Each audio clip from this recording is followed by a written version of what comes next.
Okay, so good morning once again, everyone. No, so this this is I think part 5 of our video discussion series for this accounting, no. So in this video, hopefully matapos natin ito lahat.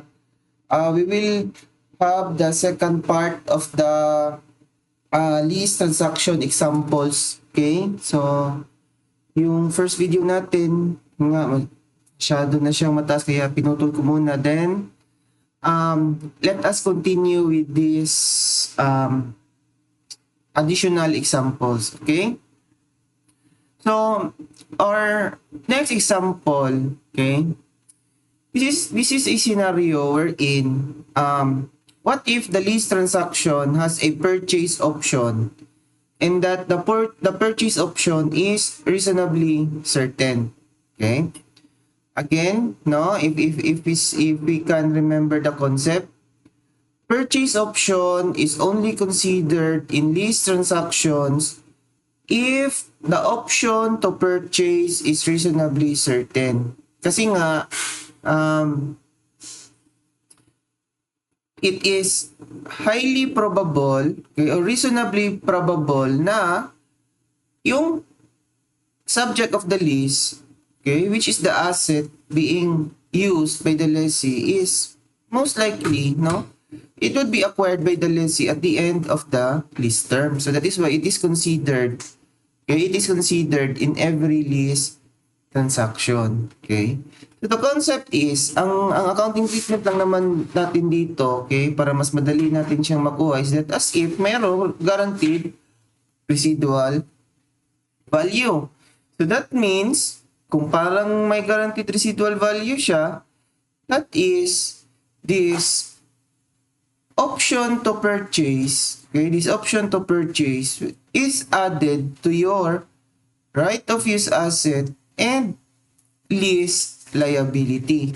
Okay, why added to your right of use asset? Again, because this is a cost, okay, necessary. Okay, this is a cost in substance, although hindi siya necessary, but part of the agreement, the lessee will incur this cost as, okay, as an obligation or as part of the cost entailed in using the asset, while it is also included in our lease liability because yun nga, this is to be paid to the lessor in the future as if it is reasonably certain. Okay, so in the books of the lessee, okay, in the books of the lessee, basically, again, as what we have always been doing, no, let us consider what is the component of our right of use asset and our lease liability. Okay, so again, number one, we'll consider the present value of rentals, which in this case, okay, the annual lease payment is 1 million. Diba? Now, we have another catch for this problem. Okay, we have another catch. The lease term, okay, the lease term is in advance. Okay, in advance, no? So the point of this problem, okay, the point of this problem, because it is in advance, okay, in advance, my advance payment that would start on January 1, 2020, we will use, okay, we will use present value of an annuity of 1, okay, in advance, not ordinary annuity. Klaro yun siya, ha? Annuity in advance. Okay, so that means this 1 million multiplied by 6.328, not 5.650. Okay, because it is in advance, no? So that would bring us to 1 million multiplied by 6.328. So that is 6,328,000. Now, in case lang, no? In case lang, if we will encounter problems like this in advance yung lease payment, however, hindi binigay yung um, hindi binigay yung call this the present value of 1 in advance. Actually, we can still use present value of ordinary annuity. Okay, how are we going to do it? Ganito. Instead of using 10 periods, okay, instead of using 10 periods, okay, kung ordinary annuity yung gagamitin natin na hindi in advance, instead of using 10 periods, we will use only 9. 9 periods. Why 9 periods? Because yun nga, at the start of the lease or at the start of the transaction, meron ng payment na natanggap. Okay? So, kumbaga, yung 1 period is hindi na natin isali kasi nga natanggap na siya. So, we'll have to use 9 periods. So, example lang, kung hindi na ibigay ito, so if we are to use the present value of ordinary annuity, hindi rin ito yung gagamitin natin, but we'll compute for the 9 period present value factor. So, alam naman natin kung paano yan gagawin, di ba? So, that is 1.12 divided by equals, that is 1, 2, 3, 4, 5, 6, 7, 8, 9. Minus 1 divided by 12%. So, we have, oops, sorry. Wait, mali yung napindot again. 1.12 divided by 1, 2, 3, 4, 5, 6, 7, 8, 9. Minus 1 divided by 0.12. So we have 5.328. Multiply that by 1 million. Okay. So we have 5,328,250. Now, because we only use 9 periods, okay, we only use 9 periods, and that we have already received the 1 million, okay, the 1 million. So basically, let's just add 1 million to this present value to get your, right, or the present value of rentals in advance at the start of the date. So if you may notice, no, that is 6,328,250. Equal. Why equal? Because again, this 250 is just rounding off differences. Okay? It's just a rounding off difference.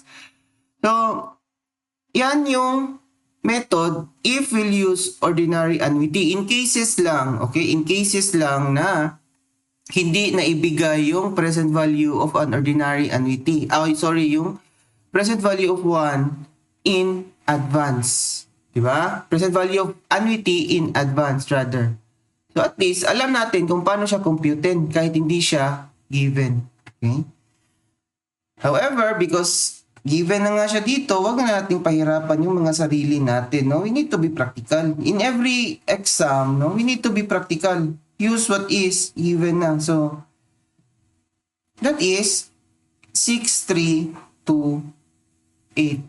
Diba? So again, that is included to our lease liability. Okay? Now, the purchase option, again, because it is only a one-time payment, okay, it is only a one-time payment, so we will not use ordinary annuity, but rather present value of 1 at 12% for 10 period. So that is 0.322. Diba? So the purchase option here, which is reasonably certain, that is 200,000 times 0.322. We have this is 200,000 multiplied by 0.322. That is 64,400. Okay? So part of your right of use asset and part of your lease liability. So the total of that is 64,400 plus 6,328. So we have 6,392,400. 6,392,400. Okay? If we recognize that, per journal entry, so that is a debit to your right of use asset, credit, lease, liability. Okay? At 6,392,400. So again, subsequent recognition, this should be depreciated. So in this particular problem or exercise scenario, there is no substantial transfer of owner the purchase option, okay, in this purchase option, it is reasonably certain that the purchase option will be exercised. Di ba? So the point is, kumbaga, there will be a substantial transfer of ownership. Okay? Again, let me correct. There is a purchase option which is reasonably certain to be exercised. So it is as if there is a substantial transfer of ownership. So we will not use the short term between 10 years and 15 years. Di ba? The lease term in the life. Kasi nga, there is a substantial transfer of ownership. Kumbaga, because of the purchase option which is reasonably certain to be exercised. So again, what will be the basis of our depreciation? The life of the asset. Okay, remember that, ha? The life of the asset. So that is basically computed. The annual depreciation would be 6,392,400 divided by 15 years. So that is 6,392,400 divided by 15 years. So that is 426,160.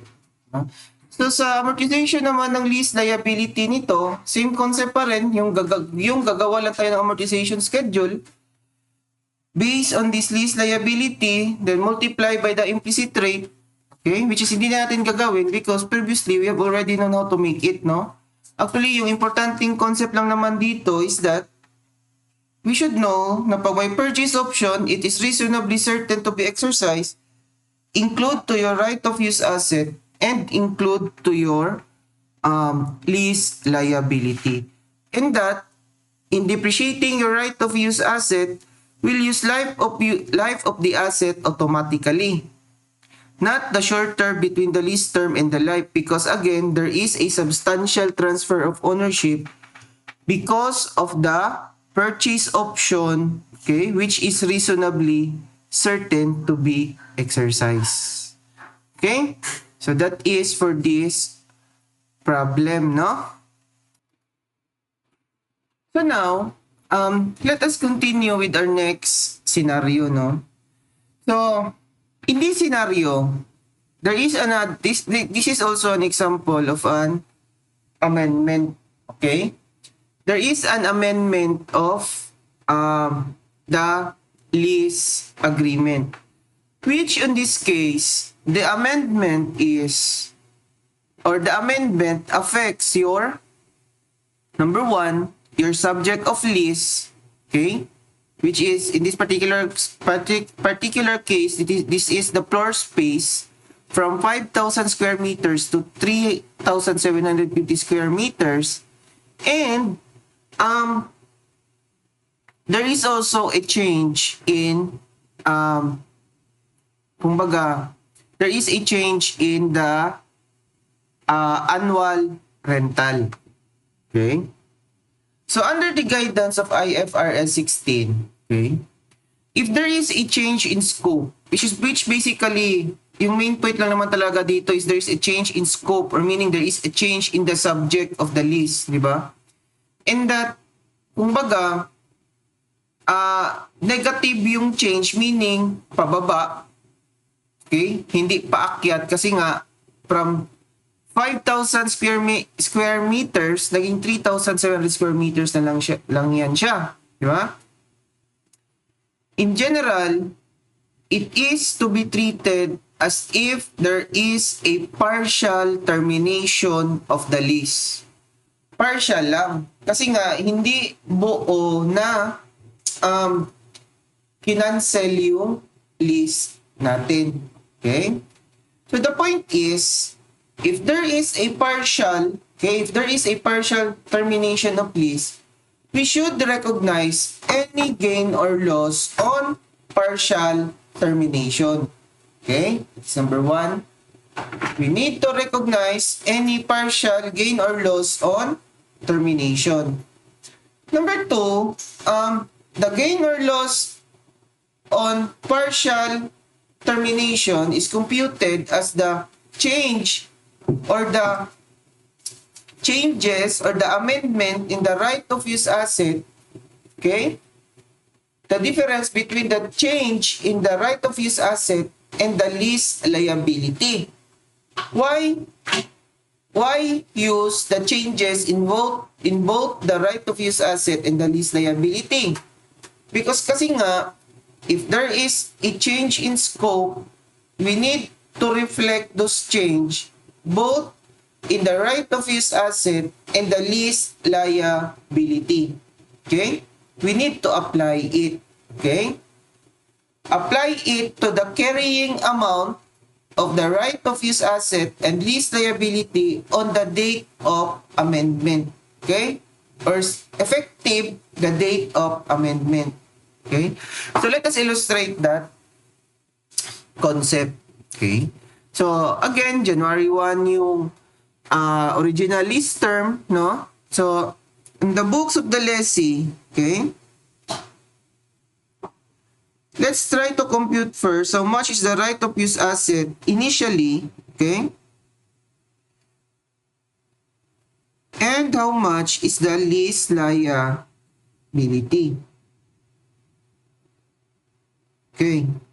Now, for the present value of rental, okay, present value of rental, so the original rental, that is 200,000, which should be applicable for 5 years at 10% implicit rate. So at 10% implicit rate, that is 3.7908, di ba? So that is 200,000 times 3.7908 present value. So if we multiply that, that is 200,000 multiplied by 3.7908. So we have 758,160. So that is included to your right of use asset and your lease liability. Diba?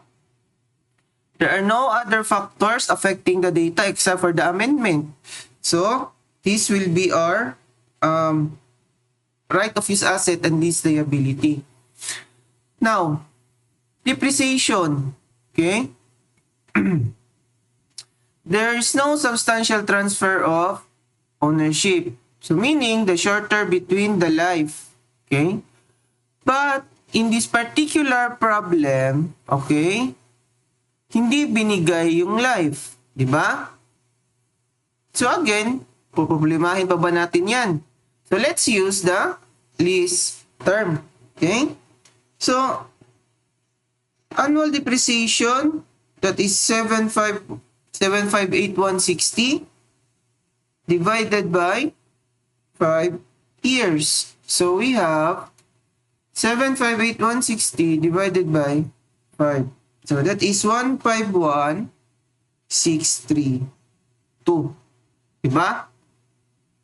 Oh, by the way pala, if we are to recognize this in a journal entry, so obviously, dali lang, no? That is a debit to your right use asset, no? Not right use of. Okay, right of use asset. Okay? Credit to your lease liability. Basic, no? credit to your lease liability at 58,160. Okay, at 58,160. Now, depreciation, again, this 151, debit depreciation expense, credit your accumulated depreciation, di ba? If we are to make the amortization schedule here, okay, now, i-shorten lang natin yung amortization schedule kasi nga, after 2 years, which is on January 1, 2022, may amendment na. So let us just make the amortization schedule for 2 years per original lease agreement, di ba? So we start with date, rental, interest, principal, carrying amount. By the way, kung hindi na kayo medyo nalilito sa amortization schedule, actually, pwede na hindi nyo to gawin. Dumiretso na lang kayo, no? But for the sake of discussion, we'll still have to prepare this, no? Although tedious siya, pero kailangan lang natin gawin, di ba? So that is on January 1, 2020, initial date of the original term, di ba? So the carrying amount, that is that is 758,160. So 12/31/2020, the first payment at 200,000, interest is 10%. So we have 758,160 times 0.10. 75,816 minus 200,000. So we have 124,184. Carrying amount, that is 758,160. Okay? So we have 633 carrying amount on December 31, 2020. December 31, 2021, still 200,000. Multiply the carrying amount by 10%. So we have 63,398 minus 200,000. We have 136,602. Wait. 633,976 less 136,602. So we have 497,374, okay, carrying amount. Okay. So, on January 1, 2022, which is the date of your amendment, di ba? January 1, 2022. The carrying amount of your lease liability is 497,374. Okay, 497,374. While the carrying amount of your right of use asset, let us compute pa, no? So meaning, 2 years prior at 2 years had lapsed, no, before the amendment. So the depreciation, obviously, this is for 2 years, diba? So that is 151,632 times 2. So we have 303,264. This is your accumulated depreciation. Diba? That is your accumulated depreciation. Okay? Now, 758,160 original right of use asset. Okay? Right of use asset. Less your accumulated depreciation of 303,264. The carrying amount of your right of use asset prior to the amendment of the scope is 454,896. Okay? 454,896. So again, this is the carrying amount of the right of use asset. Okay?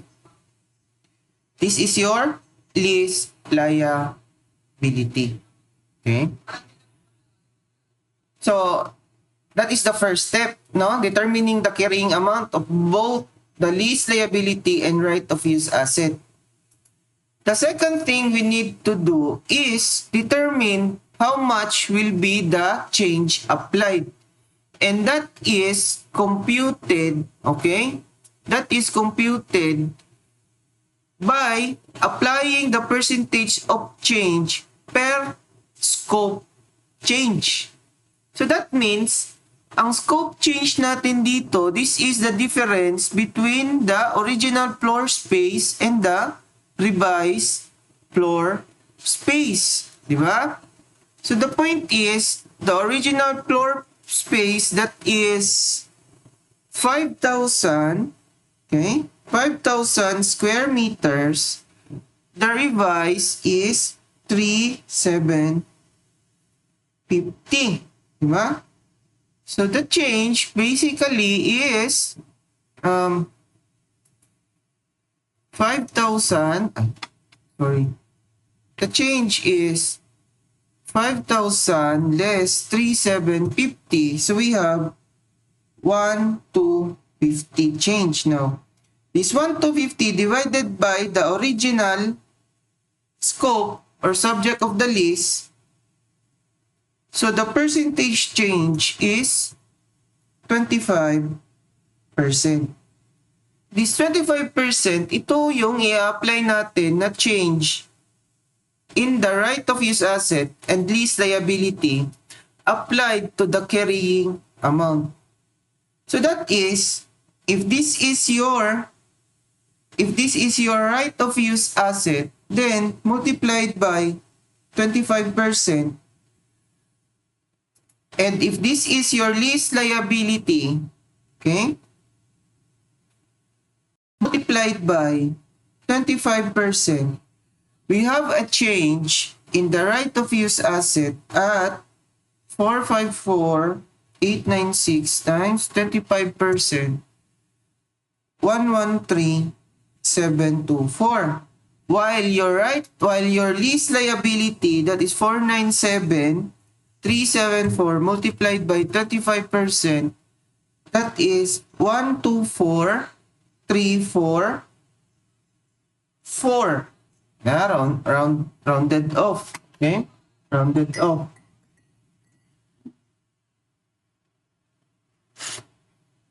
Thereby making your adjusted carrying amount of both the right of use asset and lease liability obviously at 75%, diba? Kasi nga nag-deduct tayo ng 25%. So, if we deduct the 25%, okay? So that would make the right of use asset adjusted value at 341,172. So this is your adjusted carrying amount for right of use asset. While if we deduct this to our lease liability, okay, the adjusted carrying amount of our lease liability that is computed as 497,374 multiplied by, or basically less, the 25% of 124,344, we have an adjusted, okay,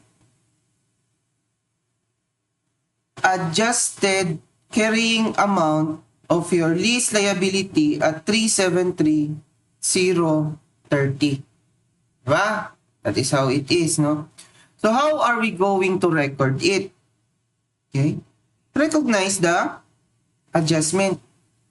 So because we deducted lease liability amounting to 124,344 and we deducted right of use asset at 113,724, our entry on January 1, okay, 2022 rather, kay January 1, 2022 would be a debit to lease liability of ito 124 344 or 124,344 pesos, and your right of use asset, okay, at 113,724. Okay? Kung mapansin natin, hindi ito balanse yung entry natin. Okay? Now, ganito yun siya. Okay? If the change in the right of use asset is lower, okay? If the change in the right of use asset is lower than your change in the lease liability, then there is termination gain. Klaro yun siya, ha? Otherwise, if the lease liability or the change in the lease liability is lower than your right of use asset, then there is a loss. Makikita naman yan siya sa journal entry kung medyo malito kayo sa concept na yan, di ba? Kasi nga, pag mas maliit yung credit natin, which is the right of use asset, kaysa debit natin na lease liability, obviously, yung difference is nasa credit na side, di ba? So that would tell us na yung termination has a gain. Kasi nga, yung disbalance natin is nasa credit portion, or yung, kumbaga, yung kulang na side is nasa credit na portion, di ba? So that is termination gain. At yung difference silang dalawa, 124,344 minus 113,724. Diba? So yan yung concept. Diba? Again, if the change in the right of use asset is lower than your right of use, your lease liability, there is a gain. If the change in lease liability is lower than your right of use asset, kung baliktad, there is a loss, no?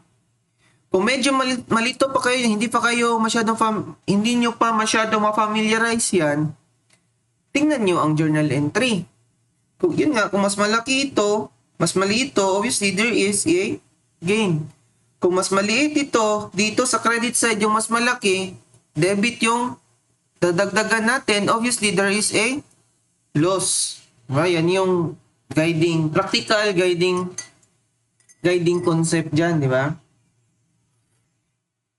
And also, actually, the theoretical explanation kasi niyan, no?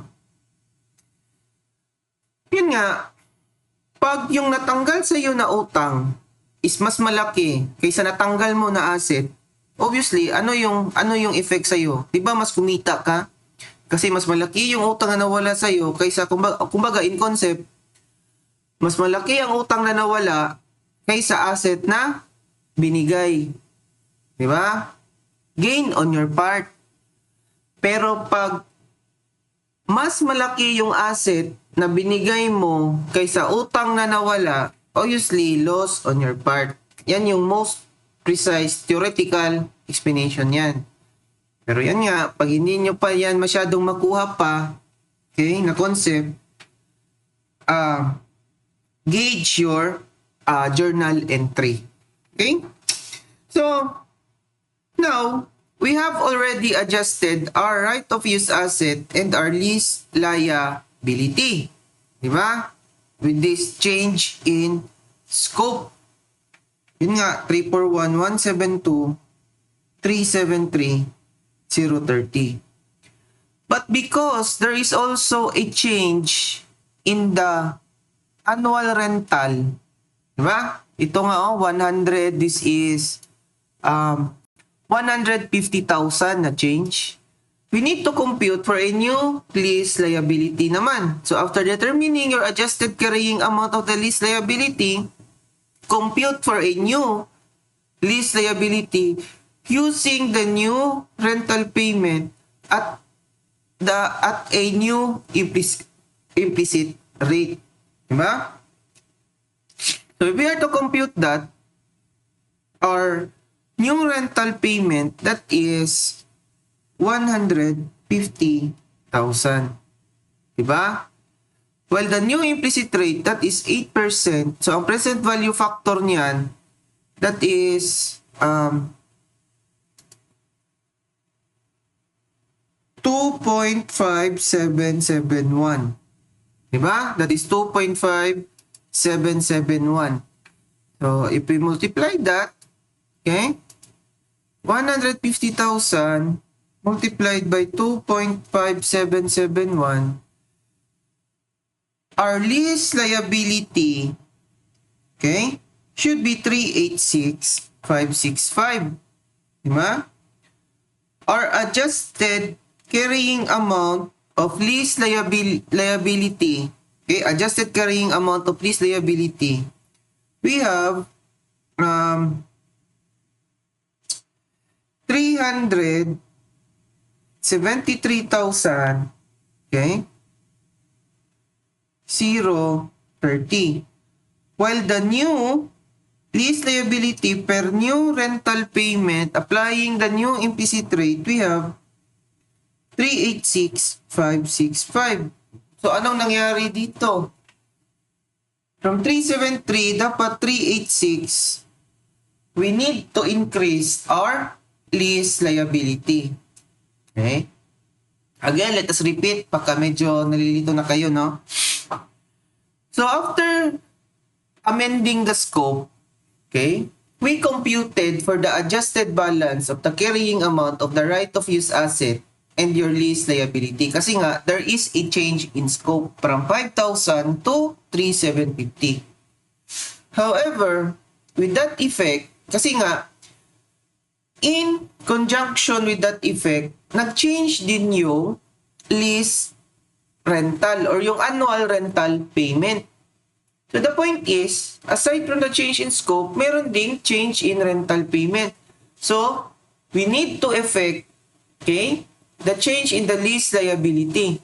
Okay? Ito na yun. Diba? Kasi nga, adjusted carrying amount natin, that is 373,030 pesos. Yung new lease liability natin is only 386,565. We need to increase. Okay? We need to increase by, simple lang, the difference of 13,535. Also, do not forget, no, the concept, doon pa sa first mga video discussion natin about this, na if we are to adjust again the lease liability, any adjustment sa lease liability should also be affected to our right-of-use asset. Partner talaga yan silang dalawa. Diba? Except for the depreciation, of course. Ha? But any changes in the lease liability or any changes affecting your lease liability, dapat effect din yun sa right-of-use asset. Kasi nga, if we are to record this, 13,535, obviously, this is a credit to your lease liability and the debit would be your correct right-of-use asset. Yeah, yan yung basic entry natin. So, if we are to recognize this, debit, right-of-use asset, credit, lease liability at 13,535. Ngayon, if we are to be asked what is the balance of the right-of-use asset and lease liability after the amendment, okay, after the amendment, our right-of-use asset, okay, is now the adjusted amount of 341 to 172 plus this change, okay, which is at 13,535. So the total or the final value of your right-of-use asset is 354,707. While your lease liability Obviously, itong 386, yung new lease liability natin. Okay? 386,565. Ba? So after this, we have now the final adjusted balance of your right-of-use asset and your lease liability. Continue na tayo sa depreciation. Okay? Now ito, dito yung majority, medyo nalilito na. You have to remember na in depreciating this right-of-use asset, hindi na 5 years or if mayroong changes sa term na naman, always affect that change in the term. Okay? Because we are just to prospectively continue the depreciation.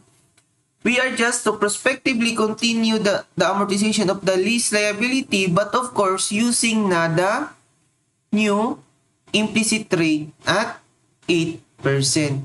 Kasi nga, may changes na nangyari. So in this particular case, this is divide 3 years kasi continue lang yung lease term, walang changes sa remaining term.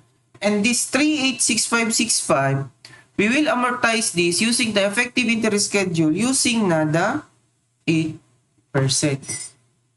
Diba? So,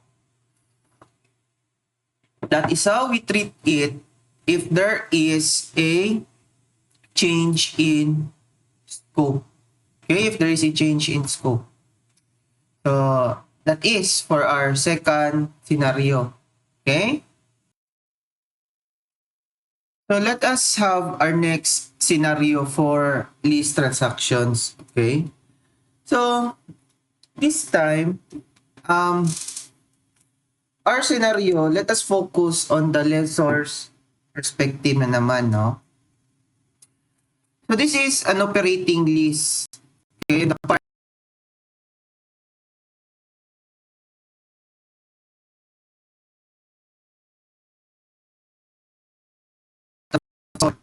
okay? No substantial transfer of ownership on the part of the you call this on the part of the lessor. So with a particular lease bonus, no? So how will the lessor account for this under the operating lease model? Okay, again, operating lease model ito kasi nga there is no substantial in effect, no? In effect, in general, there is no substantial transfer of ownership, so hindi pasok sa criteria on what is to be reported as a finance lease. Okay? So, ganito. So, medyo basic lang ito kasi nga rental income lang, no? Yung every lease payment. And then, the lease bonus is to be treated as a prepaid rent. Diba? As an additional prepaid rent. So, every time that you receive a lease bonus, always credit it to your unearned rent income. And then, we have to amortize that unearned rent income, okay? That unearned rent income over the lease term. Kung yun nga, prepaid rent siya on the part of the lessee and unearned rent income siya on the part of the lessor. Okay? So, the monthly rental, okay, the monthly rental in this particular problem, that is 40,000. Diba? Monthly rental per month. Okay? So, that is for 3 years. So, kung 3 years yun siya, tapos ito per month, so that would roughly be applicable for 36 months, diba? So, the total rental, no? The total rental na marireceive ng lessor in the, or during the whole lease term is 40,000 times 36 months. So, that is 1,440,000. Okay? But we need to account this individually, di ba? We need to account this individually. So the point is, but first, no, we need to recognize muna, kasi nga, operating lease model to, the purchase of the machinery. Okay? So that is on January 1, 2020. So, simple lang, no? Equipment pala, not machinery. Sorry. So, debit equipment at 3 million, which is purchase for cash. So, credit tayo ng cash, 3 million. Okay? Then, on April 1, okay, 2020, debit cash of 120,000, okay, credit unearned rent income, okay, at 120,000. Now, supposedly, kasi nga at the end of every month ito ma-receive, at the every end of the month, recognize tayo ng 40,000 debit cash, 40,000 credit rental income, 40,000, di ba? But let's just make it, or let's just have a summarized entry na assuming December 31, to be practical na lang, ha? So, December 31, okay, the total rent received for the whole year in 2020, okay, that is basically applicable for 9 months from April to December. April, May, June, July, August, September, October, November, December. 9 months. So, computation yan, that is 40,000 times 9 months. Diba? So, debit cash, credit, rental income for the rent collection. Okay? At 40,000 multiplied by 9. Okay? So that is 360,000. Now for your lease bonus, which is at 120,000, we need to compute muna how much of this unearned rent income is earned every year. So that is simply computed as the lease bonus divided by the lease term of 3 years. So 120 divided by 3, that is 40,000 also, diba? But ito, dito tayo medyo, no, dapat bantayan kasi minsan para compute na natin itong annual, automatic na tayo, no? But we have to remember na nag-start yung list at the middle or at a period other than the first month of the year. So let's compute for the applicable earned income in 2020, which is only for 9 months. So this 40,000 simply times 9 divided by 12. So 40,000 times 9 months divided by 12. So the earned portion is only 30,000. So in December 31, our entry for that would be to debit unearned rent income, credit rental income or rent income, okay, at 30,000. So if we are to be asked how much is the rent income in 2020, the answer is 360 plus 30, so that is 390,000. Diba?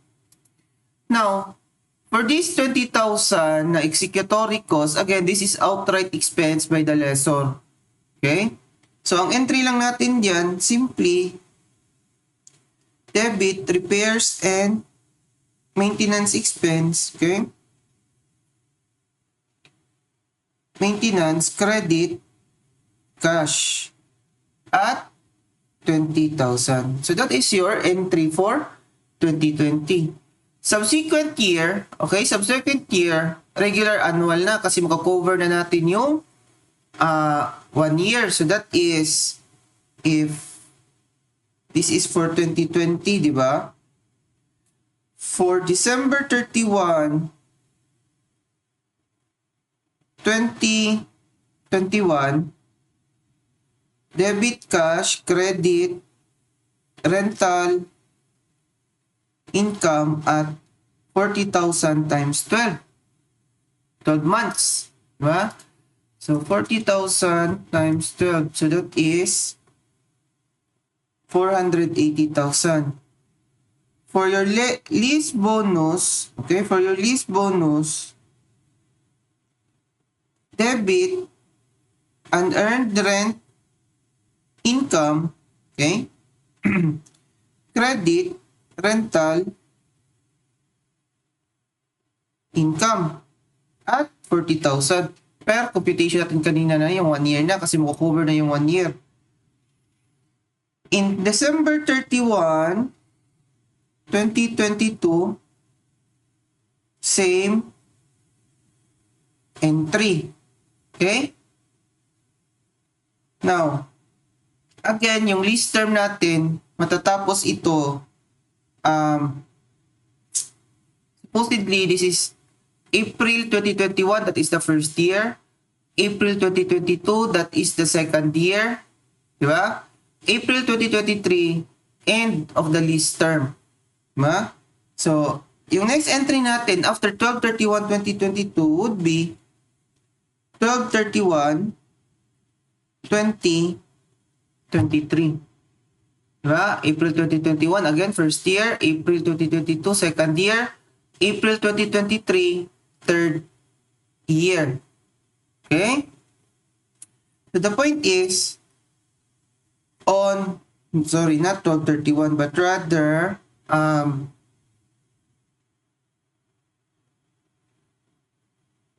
April 1, 2023. So we need to cover only on April 1, 2023, 3 months lang from January, February, and March 2023. Diba? So debit, cash, credit, rental, income at 40,000 times 3 months. So that is 120,000. While for your lease bonus, yung remaining na lang na, obviously, 3 months din. Diba? Yung kumbaga, kung kanina sa first year, or yung yung December 31, 2020, 9 months yung na-cover natin, ito yung pangtapos, diba? Na 3 months to cover the 1 year. So, that is 40,000 yung annual amortization ng unearned interest income times 3 divided by 12 na. Okay? So, obviously, that is 10,000. Huh? So, that is in the books of the lessor. Pag operating lease, di ba? Medyo madali lang, no? Actually, sa operating lease model, yung isa sa mga dapat bantayan ng talaga is ito nga, yung tricky, yung mga date. Baka always assumption natin, always 1 year. So, we need to be careful with the dates in recognizing the rent income. Okay? So, let's have again another scenario, no? Still, this is an operating list, okay? In the books of the lessor pa rin tayo, okay? However, yung scenario naman dito is that nagbigay yung lessor ng 9 months of free rent, okay? Under the guidance of IFRS 16, operating lease model for the lessor, okay? Kahit na may binigyan ka ng free rent, no? Or nagbigay ka ng free rent, okay? The recognition of rent income, okay? The recognition of rent income every year, okay? Or annually should be uniform. Dapat uniform, okay? So the point is, kahit na nagbigyan ka ng rent-free, okay, dapat, kumbaga, i-total natin lahat ng rental income possible na ma-receive during the lease the lease term, then divide that by the lease term. That is your uniform rental income. That is what is required by IFRS 16. Okay? So, the point here is, although rent-free pa rin siya, di ba? So, if we are to compute this, okay, yung monthly rental niya is 100,000. Supposedly for 5 years, di ba? So, monthly rental, so if we are to compute that, 5 years times 12, that is 5 times 12, that is 60 months, di ba? Then, rent-free yung 9 months, so that minus 9 months na rent-free, yung rent na lang, or yung monthly, yung months where the lessee would pay is only 51 months, di ba? Multiplied by your monthly rental of 100,000, okay? Your 100,000. So, 51 times 100,000, the total rental that would be received by the lessor under this operating lease model is 5,100,000. Okay? It's 5,100,000. But again, under the rules for IFRS 16, we need to recognize this uniformly over the lease term. Ba? So the point is, we need to divide this by 5 years, which is the lease term. So 5,100 divided by 5, so that is 1,020,000 annually. Okay? Annually. So,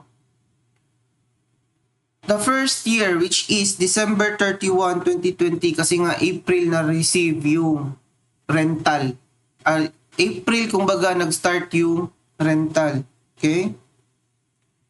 December 31, 2020, we need to recognize a receivable, which is applicable siya for 9 months from April to December. Start of the lease, okay? Start of the lease up to December. Okay?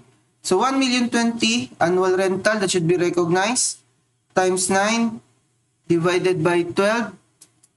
So 1,020,000 times 9 divided by 12. So that is 765,000. So in the first year, although rent-free ito siya, we need to recognize rent receivable,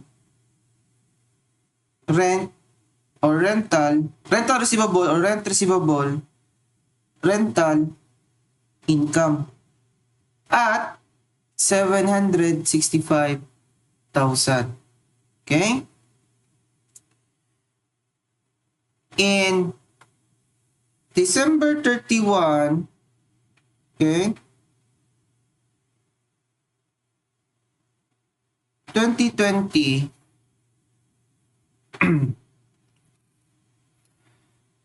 wait. Let us just be practical in the recording of this. Meaning, itong rent receivable natin, no? Obviously, this will be received in the next year kasi nga yung full recognition na, 'di ba? No, 1,020,000.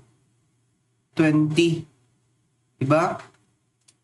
So the point is,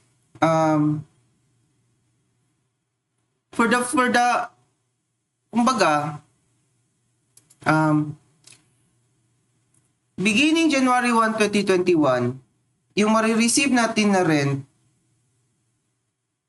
that is 100,000 times 12 months, di ba?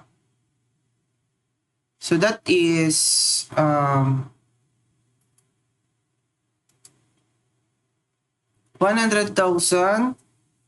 sorry, times 12. We will receive 1,200,000 cash, di ba? So,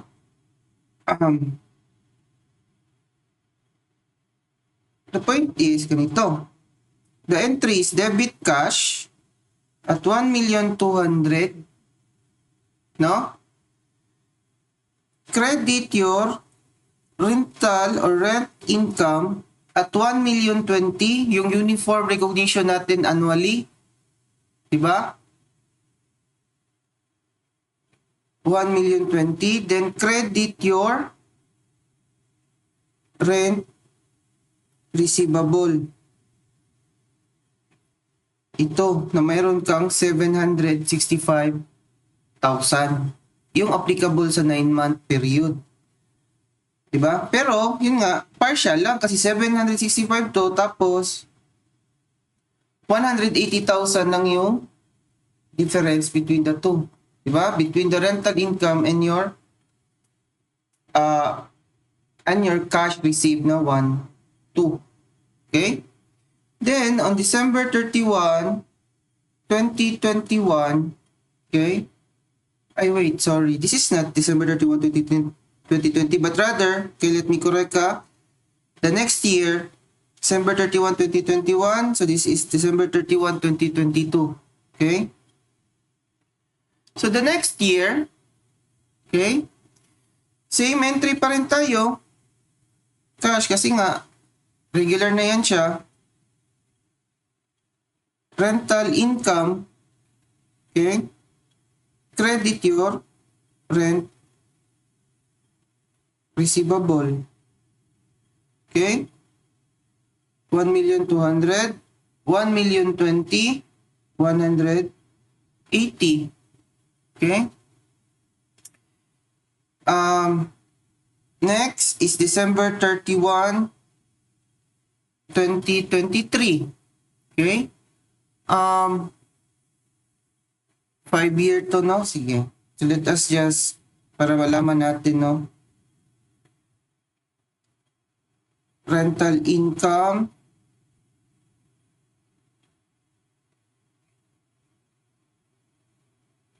Rent.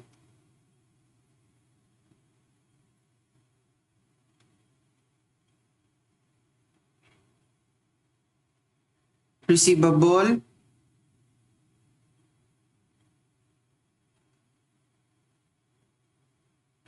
$180,000.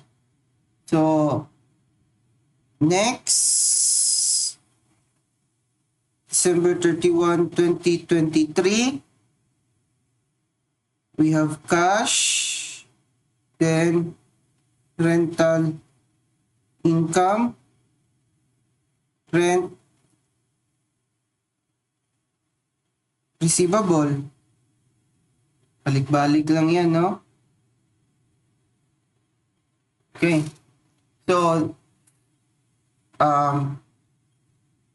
this is for our first year. Okay. So, kumbaga, April 2021, first year. April 2022, second year. April 2023, third year. April 2024, fourth year. April 2025 is our fifth year. No?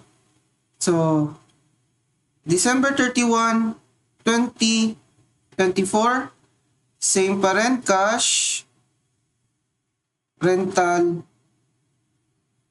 income, then rent receivable, 1,200,000, 1,020,000, 180,000.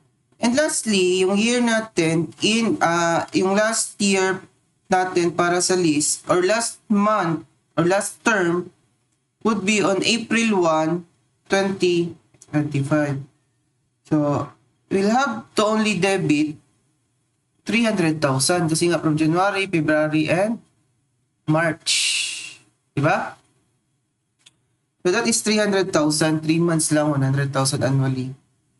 Then, your rental income dito, same pa rin yung na-discuss natin kanina, di ba? Na yung na-recognize natin dito sa first year is only 765. So, kung baga, 1,020,000 annually times 3 divided by 12. So,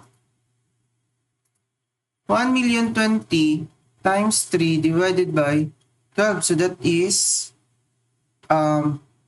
255,000. Then, yung rental receivable na, yung difference. Okay? So, that is 45,000. Okay? So, that is how you recognize in the books of the lessor pag uneven yung rent collection. Meaning, like, for example nga, na uneven siya because rent free yung 9 months, no? Again, ang point lang dito, yung income that should be recognized annually should be equal. Diba? Regardless of the unequal rental payment. So, kung napansin nyo nga, yung ginawa natin dito, we computed first for the should be annual income. In the first year wherein the 9 months free was applied, debit to rent receivable muna. Which is to be paid in the next year. Kasi nga, yung cash na marireceive obviously is mas malaki kaysa rental income na dinisperse natin over the lease term. So, ito yung 180, 180, and so on. Okay? So, that is uneven. Kasi, yung most of the tricks kasi dito pagdating sa question, like tulad nito, rent-free yung 9 months, tapos tinanong tayo how much is the rent income in 2020. Tapos nakita natin na free yung 2020. Pagka yung sagot natin dyan is 0. Which is obviously wrong. Diba? Kasi we need to disperse equally the rent collection over the lease term. That is why, ang sagot natin dyan in 2020, that is 765,000. Number 2, again, we need to consider the dates na naman. Kasi nga, nag-start siya April 1, so that is only for 9 months yung i-consider. Hindi the full 1 year. Okay? Hindi the full 1 year. Okay? So much for this exercise. Okay? So let us go to our next problem. Okay? So our next problem, okay? This is an example of okay? Again, let us focus muna on the lessor's perspective, no? So this is an example of a finance list, okay? Straightforward because in this particular problem, Hulog company, which is the lessor, is not a dealer, okay? Hulog company is in a business of leasing, no? Not a dealer, not into buy and sell, kumbaga, in concept, no? So this is a straightforward finance list. How is this transaction going to be recognized by the lessor? Okay. So again, in the lessor's perspective, we need to compute for the gross investment. Okay, if this is a finance list, in the list, and your net investment. Okay? We need to get your gross investment and net investment. Which gross investment in general is the gross amount of all rental payment, meaning not to be discounted at its present value. Okay? While your net investment, okay, in a straightforward list, okay, in a straightforward list, okay, ganito yung dapat statement yan na is equal to the net present value or equal to the present value, okay, equal to the present value of that particular, okay, of that particular rental collection. So kumbaga, ito yung gross, ito yung present value. However, in a straightforward list, okay, in a straightforward list, the net present value is equivalent to your carrying amount, okay, is equal to the carrying amount of the subject of the list, okay, of the subject of the list. So, in this particular problem, okay, your gross investment, okay, the composition here first is your gross rental, which, okay, in this example, that is our annual rental is 900,000. There are no other data. Okay? So there are no other data. So, our gross investment or our gross rental is 900,000 multiplied by the lease term, which is 8 years. No? So that is 900,000 times 8. So that is 7,200,000. Okay? Now, going back, kung titingnan natin ang characteristic ng illustration na ito, okay? If we look at the characteristic of this illustration, why this is considered as a finance lease? Kasi nga, kung titingnan mo, yung useful life of the asset and the lease term is equal. So, kumbaga, kahit na walang statement na there is an official transfer, nakastate pa nga na babalik kay Hulo yung equipment, so wala talagang official transfer. But, the lease term is equal to your useful life. So, in substance, there is kumbaga, okay, an artificial transfer of ownership. Kaya, finance lease. Straightforward lease siya or direct lease, okay, direct financing, kasi nga, Hulo Company is not a dealer, is not into buy and sell, okay, of equipment. But rather, the business of Hulo is into leasing. Diba? So, yun yung mga dapat tandaan lang natin dyan, no? So, going back, so your gross investment, we have 7.2, the gross rental. Okay? The gross rental. While your net investment, again, is equivalent, kasi nga direct financing lease siya, equivalent to your cost. Okay? Plus, if there are initial direct costs, that is also part of your net investment. Okay? That is also part of your net investment. So, the cost or the carrying amount, that would be 5,250,000. Okay? Now, so this is 7,200,000, 5,250,000. Okay? The difference between the two, okay, which is 7,200,000 less 5,250,000, that is 1,950,000. This is your unearned interest income. Okay? That is your unearned interest income. So, if we are to recognize that in a journal entry, okay, so assuming on January 1, 2020, okay,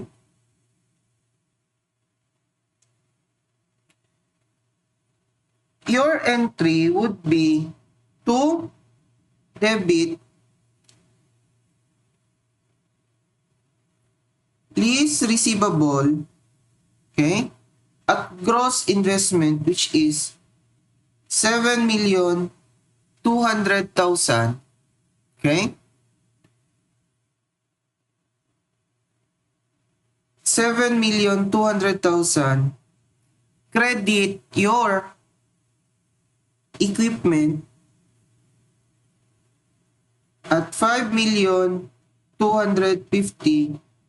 credit and earn interest income at 1,950. Okay? And because this is an advance payment, so there is a receive or there is a collection on January 1. Kasi nga ito, first lease payment was made on January 1, 2020. So your next entry here would be to debit cash, okay, credit, lease, receivable, okay, at yung rental na 900,000. Okay? Now, meron tayo ditong residual value which is unguaranteed. Okay? Again, residual value basta unguaranteed is not to be considered in the computation for your gross nor net investment. Diba? However, if it is a guaranteed residual value by the lessee, this is an additional, okay, this is an addition to the gross investment part of your receivable. Klaro yun siya, ha? However, this residual value will be considered in the computation of the depreciation expense lang. Okay, in the depreciation expense. Okay? So this is your journal entry for that. Okay, that is your journal entry. So again, in 2020, we need to recognize now the interest income coming from this. Okay, coming from this. Okay? So ngayon, point is, we have to make the amortization schedule. Pero yun nga, yung purpose lang is to determine your interest income. Okay? To determine your interest income. So, the entry or the amortization is, again, start with date, the rental, the interest, the payment applicable to principal, and your carrying amount. Okay? On January 1,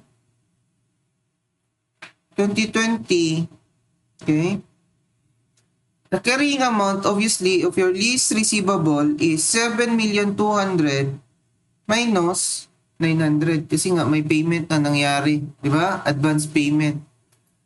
So that is 7,200,000 less 900,000. So that is 6,300,000. Ba? So, on December 31, 2020,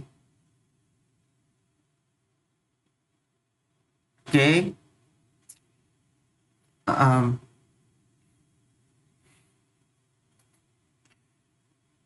actually, the correct here is kasi nga every, okay, let's continue na lang.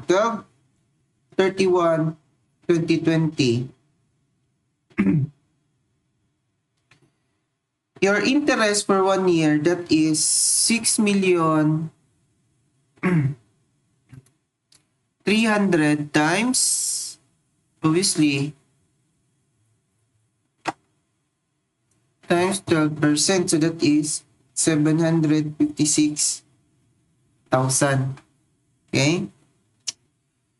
But, wala pa tayong payment sa principal niyan. Still at 6,300,000 pa rin. Kasi nga, January 1, 2021, yung first payment of 900,000. Parang ganito yung magiging itsura niyan, di ba? Walang interest because it is already computed in 2020. So, zero, not zero, yung principal. That is,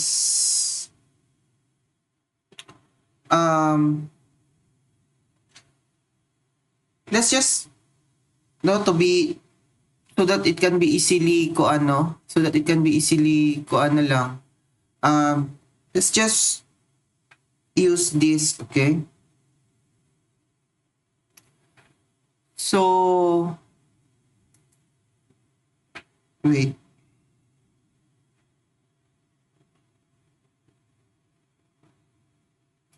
Meron ako i-check, wait.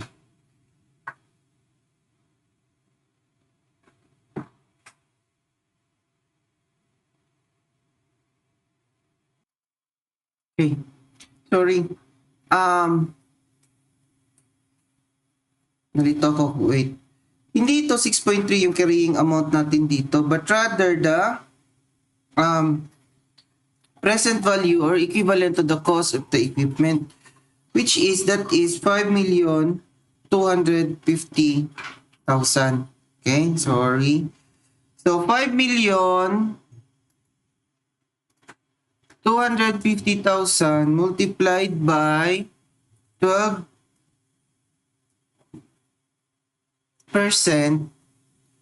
So, that is 630,000. Okay?